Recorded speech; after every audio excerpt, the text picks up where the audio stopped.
Hello students, welcome again. आज की अपनी इस क्लास में हम डिस्कस करेंगे counters. Counter basically group of n flip flop होता है जो मैक्सिमम 2n स्टेट्स को काउंट कर सकता है। जहाँ पे रजिस्टर का बेसिक पर्पस ये था कि आपने जो भी बिट पैटर्न दिया उसे वो होल्ड कर ले तब तक के लिए, जब तक कि आप उसे इनपुट इंस्ट्रक्शन देके चेंज होने के लिए ना कहें। वेयर एज जो काउंटर है उसमें आप एक इनिशियल सीक्वेंस को इनिशियलाइज कर देते हैं और अपने डिज़ाइनिंग पैटर्न से उसको एक पर्टिकुलर सीक्वेंस को काउंट करने के लिए बोलते हैं। जनरली अगर आपने काउंटर डिज़ाइन किया है, अगर आपने 10 स्टेट्स का काउंटर डिज़ाइन किया है तो ये 0 से 9 तक काउंट करेगा, अगेन 0 पे ये मूव कर जाएगा। काउंटिंग स्टेट्स फिक्स होती हैं और n फ्लिप फ्लॉप से आप मैक्सिमम 2n काउंटिंग स्टेट्स को काउंट कर सकते हैं। अगर आपने 3 फ्लिप फ्लॉप से काउंटर बनाया है तो आप उससे मैक्सिमम 8 स्टेट्स को काउंट कर सकते हैं, जो जनरली आपकी 0 to 7 हो सकती है। आप मैक्सिमम 2n स्टेट्स को काउंट कर सकते हैं, उससे कम स्टेट का काउंटर भी हो सकता है। काउंटर इस तरह से भी हो सकता है कि ये 0 1 6 5 3 इस स्टेट को काउंट करता है और अगेन इसी पैटर्न को वो रिपीट करता है। तो ये आपका जो भी डिज़ाइनिंग ऑब्जेक्ट है उस पर डिपेंड करता है।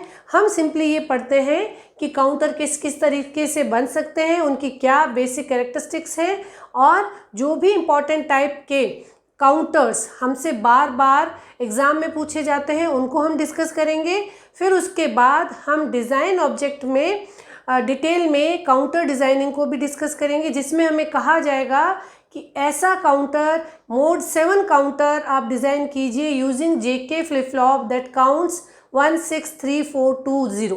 तो इसी I am just giving an example. तो इस तरह से आपकी स्टेट्स भी आपको गिवन होगी और आपको काउंटिंग सीक्वेंस भी गिवन होगा, आपको फ्लिप फ्लॉप भी गिवन होगा। आपको इन्हीं सब जो ऑब्जेक्ट्स हैं उनको लेते हुए डिज़ाइनिंग करके दिखानी है। तो पहले हम जो ट्रेडिशनल काउंटर्स हैं जो कि ऑलरेडी डिज़ाइंड हैं और पॉपुलरली आपसे बार बार एग्ज़ाम में पूछे जाते हैं उनको डिस्कस कर लेते हैं। फिर हम काउंटर डिज़ाइनिंग को भी डिटेल में डिस्कस करेंगे। तो अगर हम काउंटर को डिस्कस करें तो काउंटर्स जो हैं वो बेसिकली 2 मेजर सबसेक्शन में डिवाइड हो सकते हैं, रिपल काउंटर और सिंक्रोनस काउंटर। रिपल काउंटर जो है वो जनरली असिंक्रोनस काउंटर भी कहलाते हैं और इनमें इस काउंटर को रिपल काउंटर इसलिए बोलते हैं कि इसमें सभी फ्लिप फ्लॉप को आप एक सिंगल क्लॉक से नहीं ड्राइव करते। एक फ्लिप फ्लॉप को आप मास्टर क्लॉक प्रोवाइड करते हैं, वो जो आपका फ्लिप फ्लॉप है वो क्लॉक के साथ और इनपुट कॉम्बिनेशन के साथ रिस्पॉन्ड करता है और चेंज होता है। इस मास्टर क्लॉक से ड्रिवन जो फ्लिप फ्लॉप है इसकी स्टेट दूसरे फ्लिप फ्लॉप को क्लॉक की तरह सिग्नल दिया जाता है, ट्रिगर करता है और सेकेंड फ्लिप फ्लॉप का जो स्टेट है वो थर्ड फ्लिप फ्लॉप को ट्रिगर करता है। तो सभी फ्लिप फ्लॉप एक कॉमन क्लॉक से ट्रिगर नहीं होने की वजह से इन्हें हम असिंक्रोनस काउंटर की तरह भी डिफ़ाइन करते हैं। और जनरली जब हम काउंटर डिज़ाइन कर रहे हैं तो काउंटर में हम जो फ्लिप फ्लॉप सेलेक्ट करते हैं they are edge triggered flip flop. अगर फ्लिप फ्लॉप के सिंबल में ये बबल लगा है दैट मीन्स ये negative edge triggered flip flop है और ये क्लॉक के हाई से लो के ट्रांजिशन पे अपनी स्टेट को चेंज करेगा। ठीक, तो ripple counters are asynchronous counters, synchronous counters are basically all the flip flops are controlled by a common clock and the states are changing according to the input combination. ठीक है, तो यहाँ पे अगर हम काउंटर्स की बात करें तो n फ्लिप फ्लॉप जो है फ्लॉप मैक्सिमम 2n स्टेट्स को काउंट करते हैं। ठीक है, 2 मैक्सिमम 2n। अगर आप एक कॉमन काउंटिंग सीक्वेंस बना रहे हैं तो ये 0 से लेके 2n-1 तक काउंट करेंगे।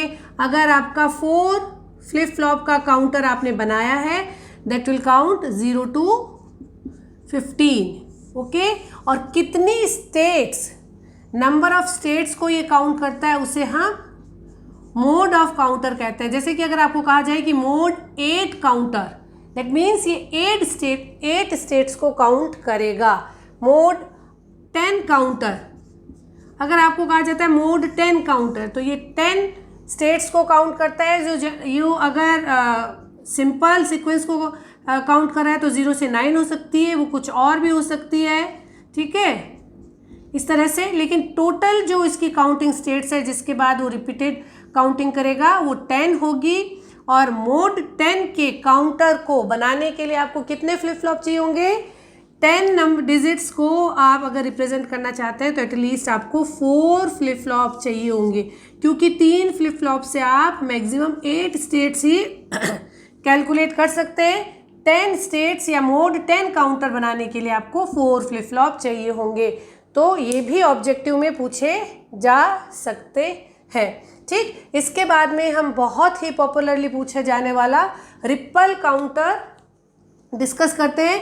जैसे कि हमने कहा कि very basic type of counter जो कि अप और डाउन दोनों तरह से होते हैं। अभी हम अप काउंटर को डिस्कस कर रहे हैं, 3 बिट का अप काउंटर। यहाँ पे काउंटर बनाने के लिए जो हमारा most preferred type of flip flop होगा वो जेके फ्लिप फ्लॉप या टी फ्लिप फ्लॉप होता है मोस्ट ऑफ द टाइम, ठीक है। ये हार्ड रूल नहीं है, लेकिन हम प्रिफर करते हैं।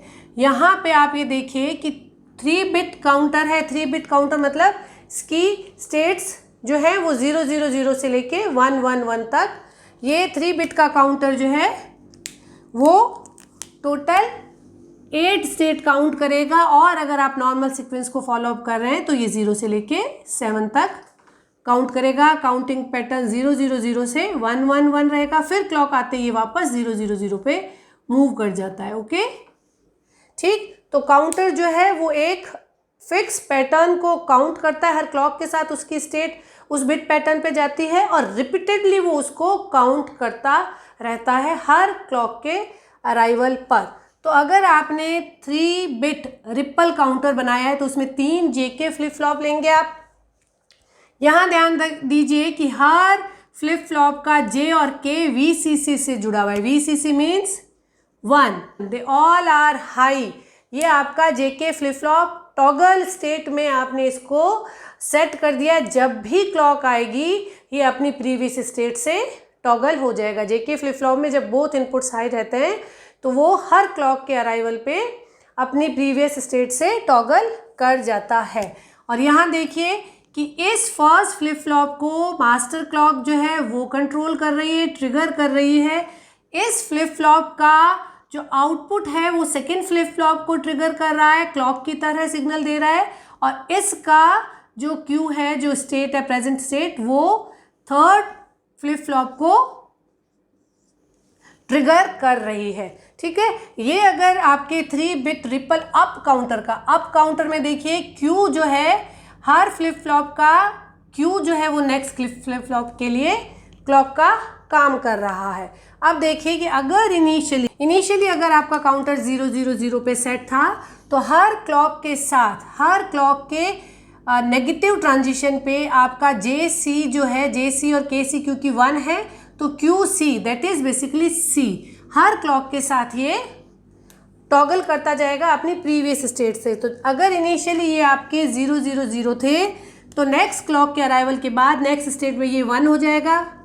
और यहाँ ध्यान दीजिए कि हर फ्लिप फ्लॉप मूव करेगा जब भी उसको फीड होने वाला सिग्नल 1 से 0 की तरफ ट्रांजिट करे, क्योंकि नेगेटिव एज ट्रिगर्ड हमने बताए हैं। तो ये जो B है ये तब टॉगल करेगा जब C 1 से 0 आए। तो अभी C का ट्रांजिशन हुआ 0 से 1, तो इसको कोई सिग्नल नहीं मिला, ये अपनी प्रीवियस स्टेट में मेंटेन रहेंगे क्योंकि इन्हें क्लॉक नहीं मिली है।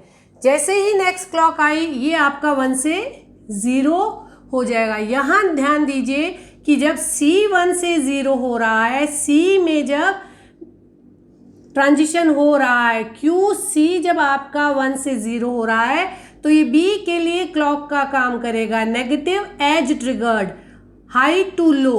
जब QC high to low, QC जब हाई टू लो जाएगा तो इसको क्लॉक मिलेगी, इसको क्लॉक भी मिली एज वेल एज इसके जो इनपुट्स थे वो ऑलरेडी 1 1 है, तो ये अपनी प्रीवियस स्टेट से टॉगल कर जाएगा और ये 1 हो जाएगा। C हर क्लॉक पे टॉगल कर रहा है, तो उसको हर क्लॉक पे अपनी प्रीवियस स्टेट से टॉगल कर रहा है। यहाँ पे C 0 से 1 है, तो B को क्लॉक नहीं मिलने की वजह से B वहीं मेंटेन रह रहा है।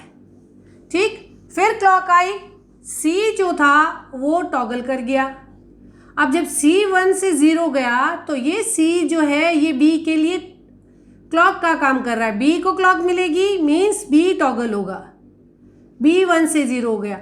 यहाँ ध्यान दीजिए कि B जो है वो A के लिए क्लॉक है। जब B 1 से 0 हो रहा है तो A को क्लॉक मिली, A को क्लॉक भी मिली और A के J और A दोनों 1 भी थे, तो ये क्लॉक भी आ गई। इनपुट ऑलरेडी सेट है, तो ये भी अपनी प्रीवियस स्टेट से टॉगल करेगा और 1 हो जाएगा। ठीक है, इसी तरीके से फिर क्लॉक आई, ये 1 हो गया, लेकिन इसको कोई क्लॉक नहीं मिली, तो ये वहीं मेंटेन रहेगा और ये A भी वहीं मेंटेन रहेगा। फिर आप ध्यान दीजिए कि इसको क्लॉक मिली, ये तो हर क्लॉक पे जिस फ्लिप फ्लॉप पे आपका मास्टर क्लॉक कनेक्टेड है वो LSB की तरह काम करता है और हर क्लॉक पे टॉगल करता रहता है बिना किसी और स्टेट के बारे में अपडेट हुए। ठीक, ये इसने अपने आप को अपडेट किया, टॉगल हुआ। जब ये 1 से 0 हुआ तो B को क्लॉक मिली, B क्लॉक मिलते ही टॉगल हो जाएगा, तो ये टॉगल होके 1 हो जाएगा। लेकिन A को अभी भी कोई क्लॉक नहीं मिली क्योंकि B 0 से 1 आया है। B जब 1 से 0 आएगा A को क्लॉक मिलेगी, तो ये भी अपनी स्टेट में मेंटेन रहा। फिर ये मूव कर गया, ओके, और उसके बाद में ये वहीं पे मेंटेन रहा क्योंकि इसे कोई क्लॉक नहीं मिली। ये भी वहीं पे मेंटेन रहा, इसे कोई क्लॉक नहीं मिली। अब देखिए नेक्स्ट क्लॉक आने पे ये 0 हो गया। जब ये 1 0 हुआ B को क्लॉक मिली, B टॉगल हो गया, B 1 0 हो गया। B जब 1 0 हुआ A को क्लॉक मिली, A भी अपनी प्रीवियस स्टेट से टॉगल हो गया और 0 0 0। तो आप देखिए 0 to 7 इसने काउंट किया और अगेन 0, तो एक रिपीटेड बिट पैटर्न को वो कंटिन्यूअसली हर क्लॉक के साथ काउंट करता रहता है। तो ये हुआ है ब्लॉक डायग्राम रिपल काउंटर का, ये हुआ है उसका काउंटिंग सीक्वेंस। ठीक, और ये हो गया है आपका मोड 8 काउंटर जो 0 से लेके 7 तक काउंट कर रहा है। अप काउंटर बिकॉज ये 0 0 से 7 से 1 1 1 तक अपवर्ड डायरेक्शन में काउंट कर रहा है। ठीक, तो ये तो हो गया। अगर आपको कहा जाता है कि एक्सप्लेन करिए, तो यहाँ तक आपका पर्पस सॉल्व हो जाता है। हम क्लॉक के डिटेल डायग्राम के साथ भी इसकी फंक्शनिंग को समझेंगे क्योंकि ये भी आपसे पूछी जा सकती है, एज वेल एज इसका जो सेकेंड एप्लीकेशन है अप काउंटर या रिपल काउंटर का, उसको हम डिस्कस करने के लिए हमें ज़रूरी है। अगर ये आपकी क्लॉक सिग्नल है, अगर ये आपका क्लॉक सिग्नल है जो कंटिन्यूसली 1 0 1 0 हो रहा है, और अगर हम QC जिसे कि हम C बोल रहे हैं उसको अगर हम ड्रॉ करें तो देखिए कि हर क्लॉक के नेगेटिव ट्रांजिशन पे आपका QC जो था वो टॉगल करेगा। QC आपका ओरिजिनली 0 था, जैसे ही उसे सिग्नल मिला वो 1 हो गया। 1 रहेगा कब तक? जब तक कि नेक्स्ट उसको ट्रांजिशन नहीं मिलेगा। इस तरीके से आपका QC जो है वो मूव कर रहा है। ठीक, तो अगर इस क्लॉक की फ्रीक्वेंसी आप f करते हैं कंसीडर, ठीक, इस C की फ्रीक्वेंसी क्या हो गई? f/2। ये जब तक 2 साइकिल कंप्लीट कर रहा है तब तक इसका 1 साइकिल कंप्लीट हो रहा है। अगर आप यहाँ पे क्लॉक देके इस आउटपुट को किसी और सिग्नल के लिए क्लॉक का काम करवाते हैं तो ये f/2 फ्रीक्वेंसी का क्लॉक सिग्नल हो गया है। ठीक, इसी तरीके से आप इसको ड्रॉ कीजिए B को। B कब कब ट्रांजिट करेगा? जब जब आपका QC अपनी स्टेट को मूव करेगा। तो ये ओरिजिनली आपका 0 था, जैसे ही इसे सिग्नल मिला ये 1 हो जाएगा। 1 तब तक रहेगा जब तक कि ये नेक्स्ट इसको ट्रांजिशन नेगेटिव एज ट्रिगर्ड है। प्रीवियस सिग्नल जब भी 1 से 0 आ रहा होगा तो ये मूव करेगा। यहाँ देखिए अगर आप QB की फ्रीक्वेंसी देखें तो ये क्या हो गई? f/4। जब तक आपकी क्लॉक 4 साइकिल्स को कंप्लीट करती है तब तक आपका एक साइकिल कंप्लीट हो रहा है। तो ये हो गया आपका बी सिग्नल। ए को ड्रॉ करें। ए कब कब मूव करेगा? ए इनिशियली 0 ही रहता है और यहाँ पे मूव करके 1 ही रहेगा, फिर इस तरह से। तो ये जो आपका सिग्नल है, इस अगर वेव फॉर्म को आप फ्रिक्वेंसी प्रोवाइड करें तो दिस इज f/8। तो ये जो आपका रिपल काउंटर है बेसिकली ये फ्रिक्वेंसी डिवाइडर की तरह भी काम करता है। अगर आप इस आउटपुट को स्ट्रेच करके कहीं पे क्लॉक की तरह दे रहे हैं f/2, यहाँ से दे रहे हैं f/4, ए से दे रहे हैं f/8 की फ्रिक्वेंसी आपको मिलेगी। You can further utilize these output lines as a new clock signal to another sequential circuit. तो ये फ्रिक्वेंसी डिवाइडर की तरह काम करता है। रिपल काउंटर में ध्यान रखने की एक और बात है कि जहाँ पे मास्टर क्लॉक लगी होगी वही बिट आपकी LSB बनेगी। यहाँ पे C पे लगाए तो C हर क्लॉक के साथ बदल रहा है। अगर मैं इनको A कर देती हूँ या इनके नोटेशन बदल देती हूँ तो थोड़ा सा ध्यान दे के काउंटिंग सीक्वेंस को मेंशन कीजिएगा। आई होप कि रिपल अप काउंटर आप लोगों को अच्छे से समझ में आ गया होगा। Keep learning, keep watching. Thank you.